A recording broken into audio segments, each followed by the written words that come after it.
အားလုံးပဲမင်္ဂလာပါခြေဒီနေ့လုပ်ပေးမှာကတော့ကိုယ်စိတ်ထဲမှာရှိနေတဲ့အကြောင်းအရာတစ်ခုပေါ့နော်ဘလို့အကြောင်းအရာပဲတွေးဒီဗီဒီယိုကိုကြည့်နေတဲ့သူလေးတွေ yes or no reading လေးကိုခြေလုပ်ပေးမယ်အဲ့ yes or no ကလည်းခြေမှာ private reading လေးရှိတယ်ပေါ့နော်ကိုယ့်အတွက်ပဲတည်တံ့လိုချင်လို့ရှိရင်လာရောက်ပြီးတော့ခြေနဲ့မေးလို့ရတယ်ဟုတ်ပြီအဲ့တော့အခုချိန်မှာ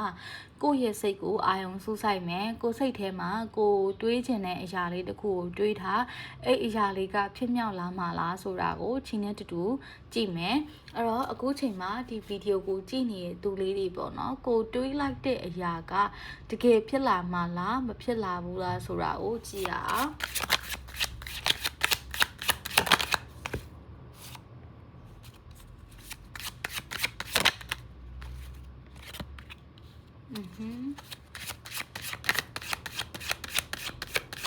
နောက်ဆုံးတစ်ကပ်ပဲထပ်ဆွဲမယ်ဟုတ်ပြီ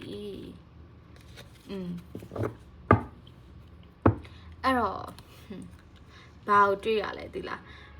အချိန်တိုင်းတာတခုတော့စောင့်ရမယ်ကွယ်သိလားမဖြစ်လာမှာမဟုတ်ဘူးဖြစ်လာမှာအဲ့တော့ yes လို့ပဲဒီပြောမယ်ပေါ့နော်ဒီကက်လေးတွေကအရန်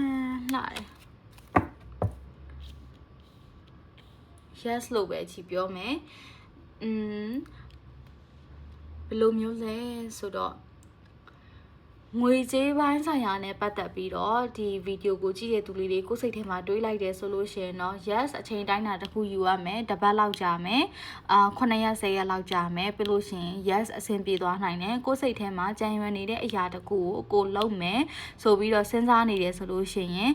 တည2ညလောက်အရင်အိတ်လိုက်အိတ်ပြီးလို့ရှိရင်စဉ်းစားပြီးလို့ရှိရင်ကိုသေးချပြီးဆိုလို့ရှိရင်လုပ်လို့ရတယ်အဲ့အလုပ်ကအောင်မြင်လိုက်မယ်ကိုယ်စိတ်ထဲမှာတခြားအရာနဲ့ပတ်သက်ပြီးတော့အချစ်ရေးနဲ့ပတ်သက်ပြီးတော့တွေးထားတယ်ဆိုလို့ရှိရင်အဲ့အခြေအေးကတကယ်လို့ 8 ဆိုလို့ရှိရင်လဲကွာ yes ပြန်အဆင်ပြေတယ် second chance ပြန်ပြီးတော့ပေးမယ်ဆိုလို့ရှိရင်ထွက်သွားတဲ့သူကိုယ့်ဘဝတွေကိုပြန်ဝင်လာမလားဆိုရင်လဲ yes ပြန်ဝင်လာမယ်အဲ့လိုမျိုးလူဆိုလို့ရှိရင်တော့ဒါတလအတွင်းကိုပြန်ဝင်လာမှာမျိုးကိုချီတွေ့ရတယ်။ Okay